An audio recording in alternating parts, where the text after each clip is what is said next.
जी, बिस्मिल्लाहिर्रहमानिर्रहीम। मेरा नाम सैयद शुएब नकवी और मैं मौजूद हूँ कैनस इंस्टीट्यूट ऑफ एजुकेशन के अंदर के, जहाँ से हम कंडक्ट कर रहे हैं फर्स्ट ईयर फिजिक्स की क्लासेस। जैसा कि हमने चैप्टर नंबर 13 के फर्स्ट 12 न्यूमेरिकल्स, जिसके अंदर बुक के अंदर ऑर्डर थोड़ा आउट था, वो कंप्लीट किए थे। तो इंशाल्लाह आज हमारी कोशिश रहेगी कि हम क्वेश्चन नंबर 13 से लेकर ऑनवर्ड सारे न्यूमेरिकल्स कंप्लीट कर लें। इसी वीडियो के साथ हमारे पास फर्स्ट ईयर फिजिक्स की पूरी बुक के सारे न्यूमेरिकल्स हमारे चैनल के ऊपर मौजूद हैं। तो जिसको भी प्रैक्टिस के लिए हेल्प चाहिए हो, रिवीजन के लिए हेल्प चाहिए हो, तो वहां से आप हेल्प ले सकते हैं। बाकी हमारी कोशिश है कि हम साथ में इनके पीडीएफ लिंक अटैच कर रहे हैं सारे सॉल्यूशंस का, तो आप वो भी डाउनलोड कर सकते हैं और उसको भी यूज कर सकते हैं। सो क्वेश्चन नंबर 13 की बात करते हैं। क्वेश्चन नंबर 13 में कह रहे हैं a grating has exactly 8000 lines uniformly spaced over a 2.54 centimetre and is illuminated by a light from a mercury vapor discharge lamp. What is the expected angle for the third order maximum of the light of wavelength 546 nanometer? तो आप वो कह रहे हैं कि हमारे पास एक grating की स्पेसिंग है जिसके दरमियान में 8000 लाइंस मौजूद है, जो कि उस स्पेस से रिलीज हो रही हैं।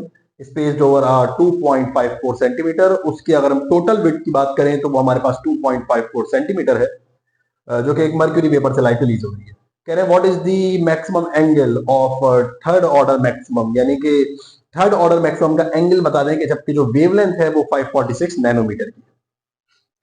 तो आप इसको इस तरह के समझेंगे कि हमारे पास अगर हम इसका सॉल्यूशन बनाएं तो हम बोलेंगे जो नंबर ऑफ लाइंस है हमारे पास, जिसको हम n से रिप्रेजेंट करते हैं, वो 8000 है।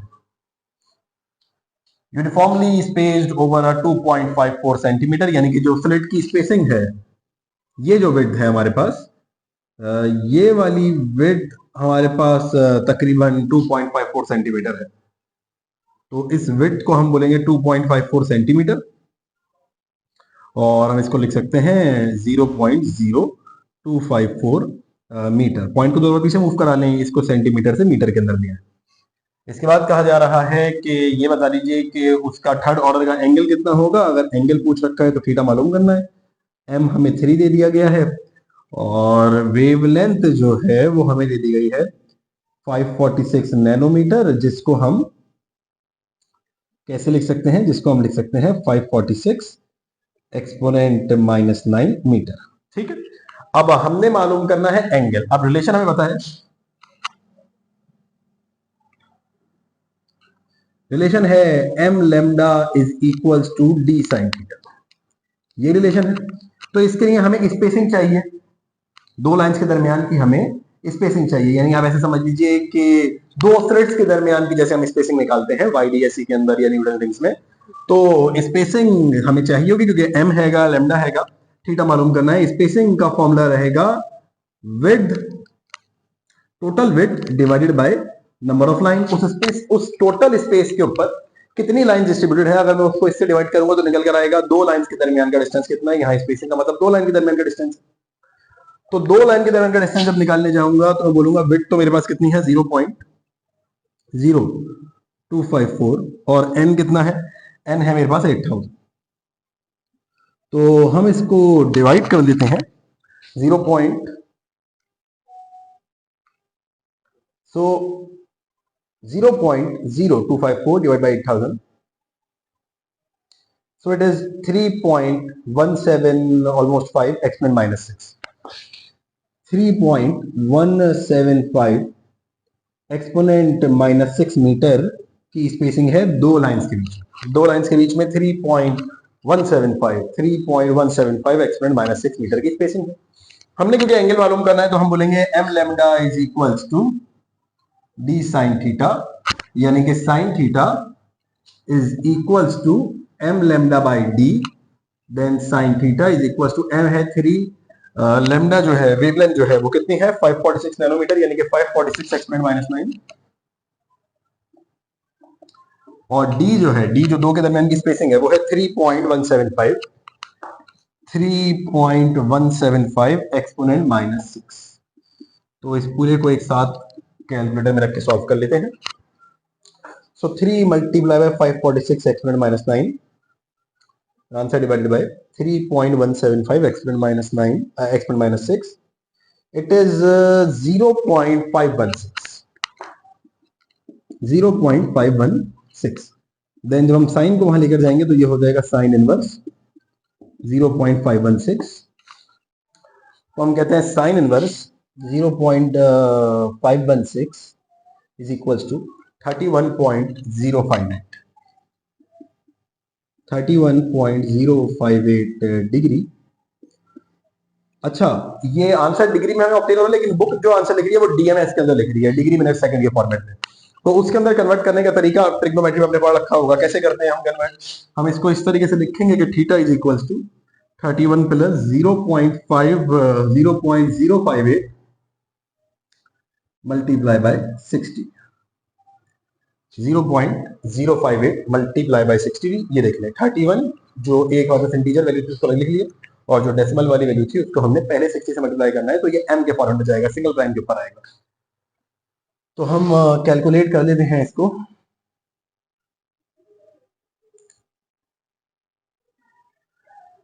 तो हमने करना है 0.058 मल्टीप्लाई बाय 60 इज 3.48। तो हमारे पास ये आ जाएगा 3.48।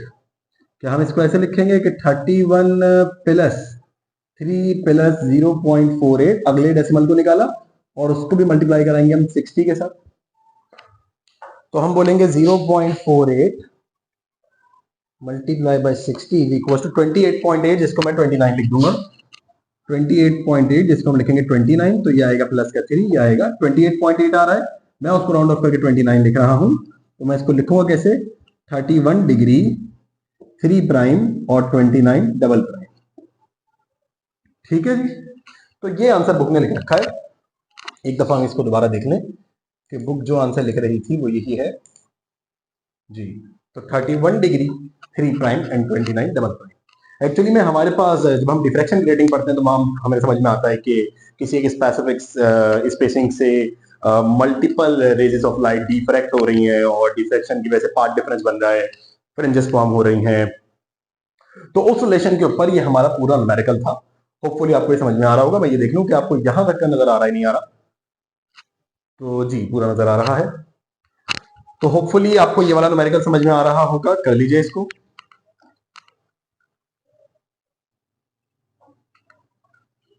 जी होपफुली आपको इससे पहले वाला न्यूमेरिकल यानी क्वेश्चन नंबर 13 समझ में आया होगा। क्वेश्चन नंबर 14 के ऊपर चलते हैं। तो क्वेश्चन नंबर 14 कह रहा है हाउ मेनी लाइन्स पर सेंटीमीटर आर देयर। जैसे पिछले वाले सवाल में हमें 2.54 सेंटीमीटर की लेंथ देकर हुआ था, 8000 लाइन है उसके ऊपर। इसमें कह रहे हैं आप लाइंस हमें बता दो, यानी एन जो है वो हम बताएंगे कैलकुलेट करके। हमें कह दिया कि जो विड्थ है वो 1 सेंटीमीटर की। In a grating which gives first order spectra. अच्छा, पिछले वाले सवाल में थर्ड ऑर्डर मैक्सिमम बोल रखा था, तो हमने एम को 3 लिया था। इसमें बोल रखा है फर्स्ट ऑर्डर स्पेक्ट्रा, तो यानी कि एम हमारा 1 के बराबर है। At an angle of 30 degree, theta भी आपको दे दिया। When the wavelength of light is 6 exponent -5 centimetre के, जब आपको वेवलेंथ भी दे दी गई। ठीक है जी, तो हम क्या करेंगे? हम बोलेंगे कि हमारे पास जो एंगल है वो कितने डिग्री का है? वो है 30 डिग्री का। विड्थ जो है वो कितनी है? 1 सेंटीमीटर की। विड्थ जो है वो 1 सेंटीमीटर की है। अच्छा, हमने क्योंकि डी मालूम करना है और हम ये देखें कि इसका आंसर सेंटीमीटर में ही लिख रखा है, तो हम भी इसको मीटर के अंदर नहीं लेकर आएंगे। ठीक है, क्योंकि सेंटीमीटर में ही दे रखा आंसर पर centimetre of the grating which gives first order spectra. तो m हो गया हमारा 1 के बराबर। एंगल 30 डिग्री का दे दिया। व्हेन द वेवलेंथ लैम्डा दे रखा है कितना? 6 एक्सपोनेंट -5 सेंटीमीटर। अच्छा, हमें जो d है यानी जो स्पेसिंग है दो लाइन के बीच, वो भी हम सेंटीमीटर के अंदर ही निकालेंगे, क्योंकि जो हमने d सेंटीमीटर में ऑब्टेन करना है वही d हमने किस फॉर्मूले में पुट करना है? वो हमने पुट करना है m lambda is equals to d sin theta. मैं ये कहना चाह रहा हूं कि ये जो d हमने निकालना है इसको भी हम सेंटीमीटर में निकालेंगे। क्यों? क्योंकि देखिए मैंने पिछले वाले सवाल में आपको d का फॉर्मूला बताया, तो d का फॉर्मूला क्या था? Width over number of lines. तो क्योंकि हमने नंबर ऑफ लाइंस ही मालूम करनी है, तो n यहां डिवाइड हो रहा था, यहां पर जाकर मल्टीप्लाई, तो ये हो जाएगा विड्थ ओवर डी। तो अगर मैं विड्थ सेंटीमीटर में रख रहा हूं 1 सेंटीमीटर, तो ये स्पेसिंग भी मुझे सेंटीमीटर में रखनी पड़ेगी। दोनों सेम यूनिट रखेंगे ना, ऐसा तो नहीं हो सकता कि इसको सेंटीमीटर में रख दे इसको मीटर में रख दे, तो गलत है। तो इसलिए इसलिए ही मैं इस वेवलेंथ को भी मीटर में नहीं लेकर आ रहा, इसको भी सेंटीमीटर में रख के सॉल्व कर रहा हूं। डी निकालना है तो डी का फॉर्मूला बनेगा m lambda over sine theta. ठीक है जी, तो हम बोलेंगे d is equal to m है 1 के बराबर, लेमडा है 6 एक्सपोनेंट -5 और साइन हो जाएगा कितना, साइन हो जाएगा 30 डिग्री। साइन 30 डिग्री का मतलब होता है कितना, ये 1 से मल्टीप्लाई कर वैल्यू सेम ही रहेगी। साइन 30 का मतलब होता है 1/2 और डिनोमिनेटर का डिनोमिनेटर है न्यूमरेटर में चला जाएगा, तो ये 2 6 12 एक्सपोनेंट -5 सेंटीमीटर की स्पेसिंग निकल कर आ रही है। ठीक है, साइन 30 1/2 होता है, 2 डिनोमिनेटर का डिनोमिनेटर न्यूमरेटर में चला गया, डी निकल कर आ गया 12 एक्सपोनेंट -5। अब हमें क्या चाहिए, हमें बोला गया है कि भाई विड्थ कितनी है, हम बोलेंगे विड्थ तो है 1 सेंटीमीटर की और स्पेसिंग कितनी है, तो ये है 12 एक्सपोनेंट -5। तो हम कह रहे थे 1/12, तो हम बोलेंगे 1 डिवाइडेड बाय 12 इज 0.0833, 0.0833 और -5 को अगर ऊपर ले आइए तो ये हो जाएगा +5।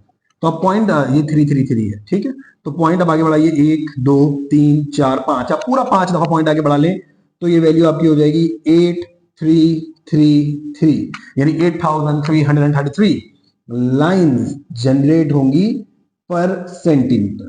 1 सेंटीमीटर पर इतनी लाइंस जनरेट हो रही होंगी। बुक भी आंसर ये लिख रही है 8333 लाइंस, क्योंकि चल रहा था 333 ऑनवर्ड आगे चल रहा था, तो हमने एक और 3 इसलिए लगा लिया कि हम जब ये 5 पॉइंट्स आगे बढ़ाएं तो हमें डायरेक्ट एक इंटीजर मिल जाए।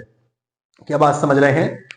ये हमारे पास क्वेश्चन नंबर 14 था और ये तकरीबन वैसा ही है जैसा क्वेश्चन नंबर 13 था। होपफुली आपको ये समझ में आ रहा होगा।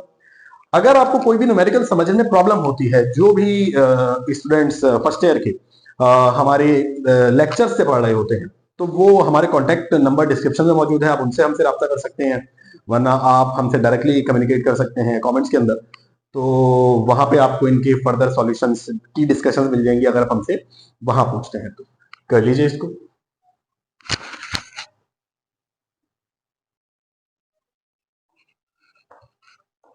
जी, तो आइए अब क्वेश्चन नंबर 15 के ऊपर। क्वेश्चन नंबर 15 कह रहा है light of wavelength 450 nanometre is incident on a diffraction grating on which 5000 lines per centimetre have been ruled. Determine how many order of spectra can be observed on either side of the spectra. पहले part में, दूसरे part में जो पूछा हुआ है बाद में बात करेंगे, लेकिन पहले पार्ट में पूछ रहे हैं how many order of spectra can be observed on either side of the spectra, यानी मैक्सिमम ऑर्डर का आपको जो स्पेक्ट्रा ऑब्जर्व हो रहा है वो कितना है। भाई मैक्सिमम ऑर्डर का स्पेक्ट्रा कब फॉर्म होगा, जब एंगल दो लाइंस के बीच में अप्रोक्सीमेटली 90 डिग्री का हो जाएगा। यानी मैक्सिमम ऑर्डर पर आप याद रखेंगे, मैक्सिमम ऑर्डर पर जो थीटा रहता है वो 90 डिग्री का हो जाता है। How many order of spectra can B observe, तो हम तो मैक्सिमम निकालेंगे, सबसे मैक्सिमम तक पहुंचने तक कितने जो हमारे पास स्पेक्ट्रा है वो ऑब्जर्व हो रही है। तो हम बोलेंगे वेवलेंथ कितनी है, वेवलेंथ है 450 नैनोमीटर, यानी कि इसको लिख सकते हैं हम क्या, इसको हम लिख सकते हैं 450 एक्सपोनेंट -9 मीटर। और हमें कह रहे हैं on which 5000 lines per centimetre have been ruled, यानी कि जो विड्थ है वो 1 सेंटीमीटर की है, और इसको मैं मीटर में ले आऊं तो मीटर में कितना होगा 0.01 मीटर की विड्थ है। उस पर लाइंस कितनी है, उस पर नंबर ऑफ लाइंस है 5000, और मुझसे मैक्सिमम ऑर्डर ऑफ स्पेक्ट्रा यानी कि एम पूछ रखा है। मैक्सिमम के लिए मैंने एंगल 90 डिग्री का ले लिया है, मैक्सिमम के लिए एंगल 90 डिग्री का होता है, आप याद रखें। तो हमें m lambda is equal to d sine theta के लिए डी चाहिए, तो डी का फॉर्मूला रहता है width over number of lines, तो विड्थ है 0.01 और नंबर ऑफ लाइंस है 5000, तो हम बोलेंगे कि 0.01 डिवाइडेड बाय 5000, तो इसको मैं अप्रोक्सीमेटली 2 एक्सपोनेंट -6 मीटर लिख सकता हूं, क्योंकि हम बोलेंगे ना कि ये 1 एक्सपोनेंट -2, ये 3, तो ये 3 ऊपर चला जाएगा, तो -2 -3 बिकेम -5, और पॉइंट को मैं एक दफा यहां मूव कराऊंगा पॉइंट 2 के, तो वो 2 एक्सपोनेंट -6 मीटर बन जाएगा। तो डी जब निकल कर आ गया, हमसे पूछ रखा है मैक्सिमम ऑर्डर का स्पेक्ट्रा बताएं, तो इसको भी हम कैलकुलेट करेंगे, लेकिन फिल वक्त के लिए इसको हटा देते हैं। हम जो है हम कैलकुलेट करते हैं पहले एम मैक्सिमम ऑर्डर का, तो हम बोलेंगे m lambda is equals to d sine theta, हमारे पास फॉर्मूला होता है। तो हम बोलेंगे lambda is equals to, sorry, m is equals to d sine theta over m, over lambda. ठीक है, डी हमारे पास आया 2 एक्सपोनेंट माइनस 6, साइन यहां पर आ जाएगा 90 डिग्री, लेमडा हमें दे रखा है 450 एक्सपोनेंट माइनस 9, तो साइन 90 तो 1 होता है, आप करेंगे 2 exponent minus 6 divide by 450 exponent minus 9, then it will become 4.44, then it will become 4.44, जिसको मैं, क्योंकि मैक्सिमम ऑर्डर का स्पेक्ट्रा जो है वो कभी फ्लोटिंग पॉइंट नंबर नहीं हो सकता, वो कभी डेसिमल पॉइंट नंबर नहीं हो सकता, तो उसको हम इंटीजर में ही लिखेंगे, हम इसको अप्रोक्सीमेटली 4 लिखेंगे। तो हमें मैक्सिमम ऑर्डर का जो स्पेक्ट्रम मिल रहा है वो 4 है, यानी 1 2 3 4 4 स्पेक्ट्रा बीच में ऑब्जर्व होंगे, जिसका मैक्सिमम ऑर्डर का स्पेक्ट्रा आपको 4th नंबर पर मिलेगा।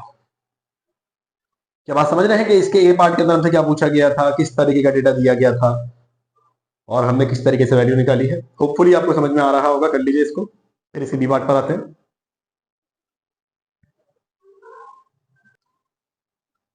जी, तो अब इसके बी पार्ट के ऊपर आते हैं। इसके बी पार्ट में हमसे पूछा जा रहा है determine the angle correspond to each order. हर एक ऑर्डर के लिए, क्योंकि मैक्सिमम 4 मिलेंगे, हर एक के लिए हमने एंगल बताना है।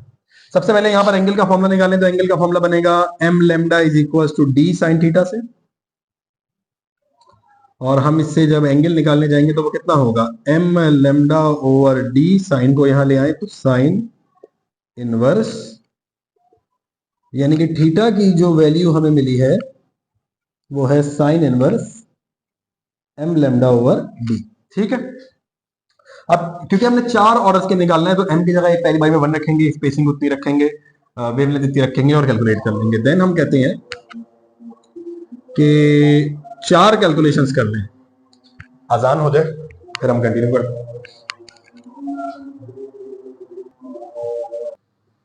चलिए जी, आइए। तो हमें क्योंकि एक एक करके हर स्पेक्ट्रा के लिए एंगल मालूम करना है, तो हम एक टेबल बना लेते हैं और उसके अंदर हम इसको कैलकुलेट कर लेते हैं। तो हमने क्योंकि 4 वैल्यूज निकालनी है, तो यहां पर हम स्पेक्ट्रा का अकाउंट रख लेंगे, यहां पर हम फॉर्मूला रख लेंगे, यहां पर हम वैल्यू रख लेंगे, यहां पर हम एंगल रख लेंगे। तो हम यहां पर एम रखते हैं, जहां हम फॉर्मूला रखते हैं, यहां हम वैल्यू रखते हैं, यहां हम आंसर रख लेते हैं। ठीक है जी, तो पहले हम एम की बात कर ले, जब एम हमारा 1 है, जब एम हमारा 1 है तो थीटा कितना होगा, थीटा होगा साइन इनवर्स। अब आप बोलेंगे एम जो है हमारे पास वो किसके बराबर है, या एक काम करते हैं, बस यहां कैलकुलेशन कर लेते हैं। हम बोलेंगे एम लेमडा जो है हमारा, वो एम जो है, एम तो हो जाएगा इसमें 1 के बराबर, जो लेमडा हो जाएगा, लेमडा कितना था वो मैंने यहां लिखा था सब कुछ, लेमडा था 450 एक्सपोनेंट माइनस 9 डिवाइडेड बाय क्या, डिवाइडेड बाय डी। तो डी कितना है, डी है 2 एक्सपोनेंट माइनस 6। अब इसको कैलकुलेट करते हैं, theta is equals to sine inverse 1 into 450 exponent minus 9 over 2 exponent minus 9 is 1 multiply by 450 exponent minus 9 divide by 2 exponent minus 6 is 0.225। 0.225 की वैल्यू मिल रही है। अलग अलग कैलकुलेट करने, मेरे ख्याल से इसमें नहीं आएगा, तो 0.225 हमें मिल रहा है। तो sine inverse 0.225 is approximately 13 degree. Sine inverse 225 is approximately 13 degree. ये पहली वैल्यू मिल गई। दूसरी वैल्यू के लिए क्या करेंगे, हम बोलेंगे दूसरी वैल्यू के लिए हमारा जो m है वो 2 के बराबर होगा, तो हम बोलेंगे theta is equal to sine inverse 2 into lambda की वैल्यू वही 450 exponent minus 9 divided by 2 exponent minus 6 2 multiply by 450 exponent minus 9 divided by 2 exponent minus 6, it is 0.45।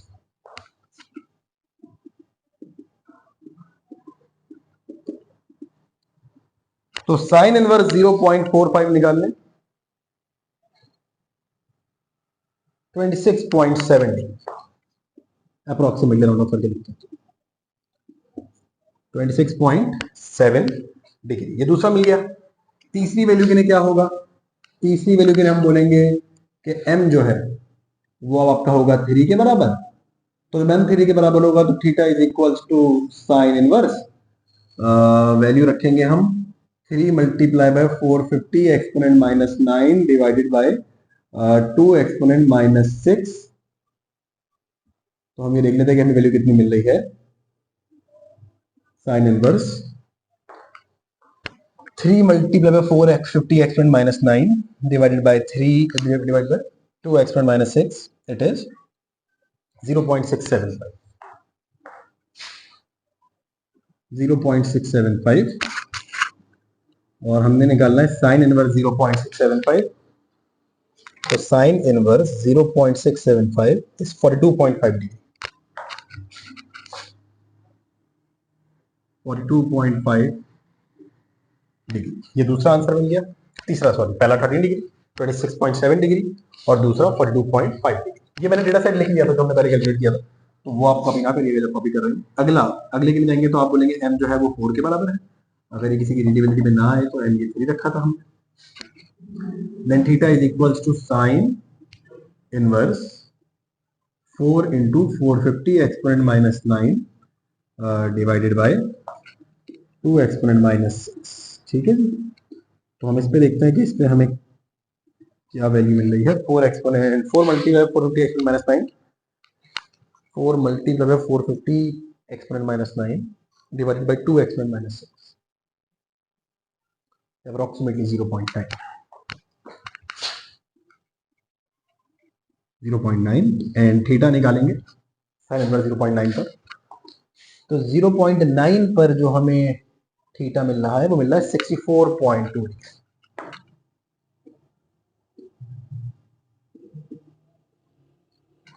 तो ये हमें अगला एंगल मिल रहा है। अच्छा, कोई बोलेगा कि मैक्सिमम ऑर्डर के लिए जब हम वहां पर 4 रखा था तो 90 डिग्री का एंगल हमने रखा था, तो यहाँ 62.2 क्यों 64.2 क्यों आ रहा है? तो वहां पर हमें m 4.4 मिला था जिसको हमने राउंड ऑफ करके 4 कर दिया था। तो 4.4 पे तो हमें 90 डिग्री ही मिल जाएगा, बट 4 पर हमें 64.2 डिग्री मिल रहा है क्योंकि यहां पर अगर हमें 90 चाहिए तो यहाँ 1 रखना पड़ेगा और हम 1 से कितना ही दूर है, 0.9 पर तो खड़े हुए। तो होपफुली आपको ये वाला भी न्यूमेरिकल समझ में आ रहा होगा। ये क्वेश्चन नंबर 15 का पार्ट बी, जिसके अंदर हर ऑर्डर के स्पेक्ट्रा के लिए हमसे एंगल पूछा गया। तो 4 एंगल हमने निकाल दिए, एक 13 डिग्री का, एक 26.7 डिग्री का, एक 42.5 डिग्री का और एक 64.2 डिग्री का। और इससे प्रीवियसली जो हमने m कैलकुलेट किया था उसका आंसर 4 आया था, वो भी वहां लिखा हुआ है। होपफुली आपको ये न्यूमेरिकल नंबर 15 भी समझ में आ रहा होगा। कर लीजिए इसको।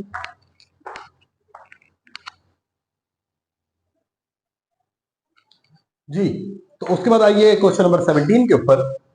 तो क्वेश्चन नंबर 17 कह रहा है a beam of X-ray of wavelength 0.071 nanometre. एक एक्सरे की वेवलेंथ है, एक एक्सरे की वेव है जिसकी वेवलेंथ इतनी है, is diffracted by a diffracting plane of rock salt with a distance between the atomic plane। उसकी जो डिफ्रैक्शन का फिनोमेना उससे परफॉर्म हुआ वो एक समझिए एक सॉल्ट के ऊपर हुआ। उस सॉल्ट के एटॉमिक प्लेन के दरमियान की जो स्पेसिंग है वो 1.98 आर्मस्ट्रॉन्ग है। Find the glancing angle of the second order spectra. वही हमने थीटा बताना है, सेकंड ऑर्डर स्पेक्ट्रा के नहीं है, सेकंड ऑर्डर डिफ्रैक्शन बात एक ही है। तो जब डेटा बनाने जाएंगे तो हम बोलेंगे कि हमें वेवलेंथ उस एक्सरे की दे दी गई है 0.071 नैनोमीटर, जिसको हम लिख सकते हैं 0.071 एक्सपोनेंट माइनस 9 मीटर। उसके बाद डी हमें दे दिया गया था कितना? डी हमें दे दिया गया था 1.98 आर्मस्ट्रॉन्ग। और अगर मैं इस आर्मस्ट्रॉन्ग की वैल्यू रखूं तो वो आएगी 10 की पावर माइनस 10 मीटर। आर्मस्ट्रॉन्ग की वैल्यू 10 की पावर 10 माइनस 10 मीटर होती है। अच्छा, क्योंकि लेमडा और ये डिवाइड एक काम करते हैं, एक दफा पॉइंट को पीछे बढ़ाओ तो ये हो जाएगा 0.71 और ये -9 से हो जाएगा -10 मीटर। एक दफा पॉइंट को अगर ये पीछे बढ़ा कर दोगे तो ये -9 से कितना हो जाएगा? -10 मीटर। उससे फिर ये कैंसिल होने में आसानी होगी क्योंकि सेकंड ऑर्डर डिफ्रैक्शन के लिए पूछ रखा है। तो m हमारे पास 2 हो गया और हमसे पूछा हुआ क्या है? हमसे एंगल पूछा हुआ है। एंगल हमसे पूछ रहा है। तो हम कहेंगे कि फॉर्मूला जो हमने एक्स रे के अंदर पढ़ा था ब्रैग्स लॉ का, तो ब्रैग्स लॉ का फॉर्मूला था 2d sin theta is equals to m lambda. क्योंकि हमने थीटा मालूम करना है तो sin theta is equals to m lambda over 2d। Then sin theta is equals to m तो 2 है, लेमडा कितना था 0.71 एक्सपोनेंट माइनस 10, और स्पेसिंग कितनी थी 1.98 एक्सपोनेंट माइनस 10। तो 2 से 2 कैंसिल, माइनस 10 से minus 10 cancel, sin theta is equals to 0.71 divided by 1.98, then 0.71 divide कर 0.71 डिवाइडेड बाय 1.98 इज 0.358, 0.358। जब साइन को वहां लेकर जाएंगे तो साइन इनवर्स 0.358 वो कैलकुलेट करते हैं, साइन इनवर्स 0.358, तो sine inverse 0.358 is approximately 21 degree.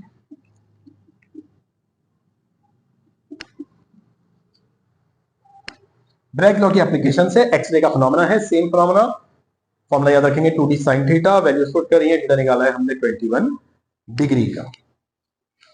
Hopefully आपको ये वाला न्यूमेरिकल भी समझ में आ रहा होगा, कर लीजिए इसको भी।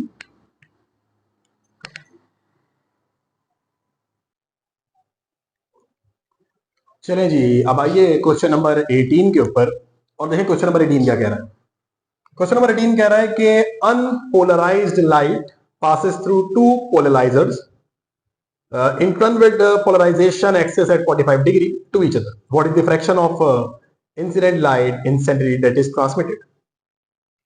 सबसे पहले तो समझें कि पोलराइजर करता क्या है। देखिए, अनपोलराइज्ड लाइट का मतलब कुछ ऐसी लाइट है कि जो कि हर डायरेक्शन के अंदर वाइब्रेट कर रही है, ठीक है। जब ये हर डायरेक्शन में वाइब्रेट करने वाली लाइट किसी एक पोलराइजर से गुजरती है तो वो इसको एक प्लेन पर क्या कहते हैं, मतलब आप समझेंगे सारी इंटेंसिटीज को एक प्लेन के ऊपर ले आएगा, और लाइट जैसे लेजर लाइट नहीं होती उस तरीके से लाइट जो है वो स्ट्रेट हो जाएगी बिल्कुल। उसके बाद कहते हैं कि वही लाइट जो कि बिल्कुल स्ट्रेट हो चुकी है वो दूसरे पोलराइजर से गुजरती है, तो यहां लिखा हुआ है टू पोलराइजर, दूसरे पोलराइजर से गुजरती है जिसकी टर्न विड्थ 45 डिग्री है पहले वाले के मुकाबले में। आप ये बताइए दूसरे वाले से जो लाइट निकलेगी उसकी इंटेंसिटी क्या रहेगी। क्या न्यूमेरिकल समझ रहे हैं कि एक अनपोलराइज्ड लाइट, ये पोलराइजर 1 है, इससे गुजरी, जब ये इसके अंदर आई तो बिल्कुल हर डायरेक्शन में वाइब्रेट कर रही थी, जब इससे निकली तो बिल्कुल स्ट्रेट हो गई, और ये फिर अगले पोलराइजर में गई जिसके अंदर एंगल जो रहा वो तकरीबन रहा 45 डिग्री। ठीक, एक बात यहां पर याद रखनी बहुत जरूरी है कि जब लाइट हर प्लेन के ऊपर वाइब्रेट कर रही होती है तब उसकी इंटेंसिटी ज्यादा होती है, जब वो सिंगल प्लेन पर वाइब्रेट करने लगती है तो उसकी इंटेंसिटी हाफ हो जाती है। यानी कि लेट से कि मैं कहूं let I naught is the incident intensity,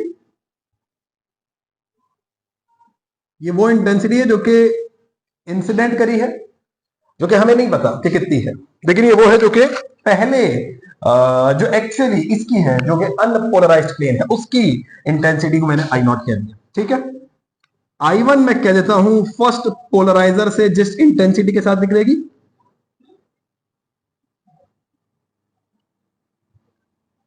first polariser से जब निकलेगी तो I1 इंटेंसिटी के साथ निकलेगी, और सेकंड पोलराइजर से जो निकलेगी तो लेट से I2 इंटेंसिटी के साथ निकलेगी।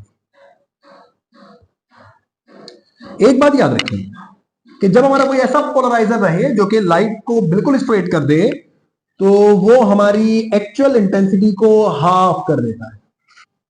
हमारी जो एक्चुअल इंटेंसिटी रहेगी जो कि हर डायरेक्शन में वाइब्रेट कर रही होगी, उस इंटेंसिटी को हमारा पहला पोलराइजर हाफ कर देगा, यानी कि वो सिर्फ आधी रह जाएगी।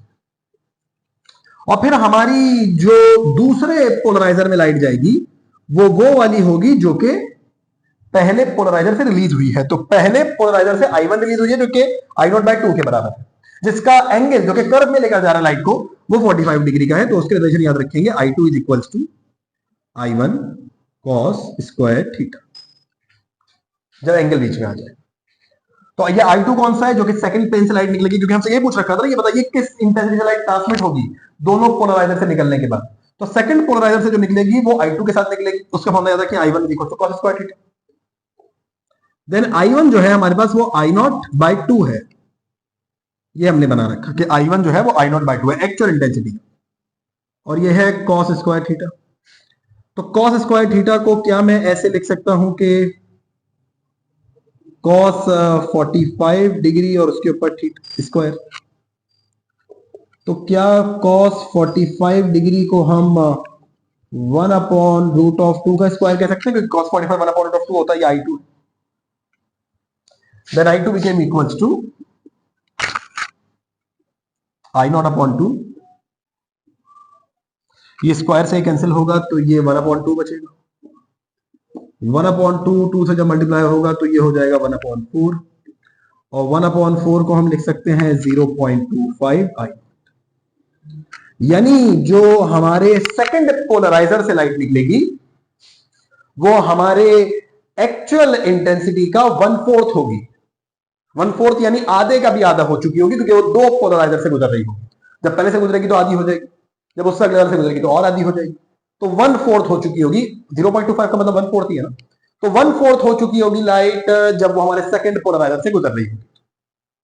होपफुली आपको क्वेश्चन नंबर 18 चैप्टर नंबर 13 का समझ में आया होगा। तो ये हमारे पास चैप्टर नंबर 13 फिजिकल ऑप्टिक्स के सारे न्यूमेरिकल थे, इनको कर लीजिए। कोई भी मसला हो तो आप हमसे पूछ सकते हैं। यहां पर होते हैं हमारे इस चैप्टर के न्यूमेरिकल्स कंप्लीट, तो पढ़ते रहिए।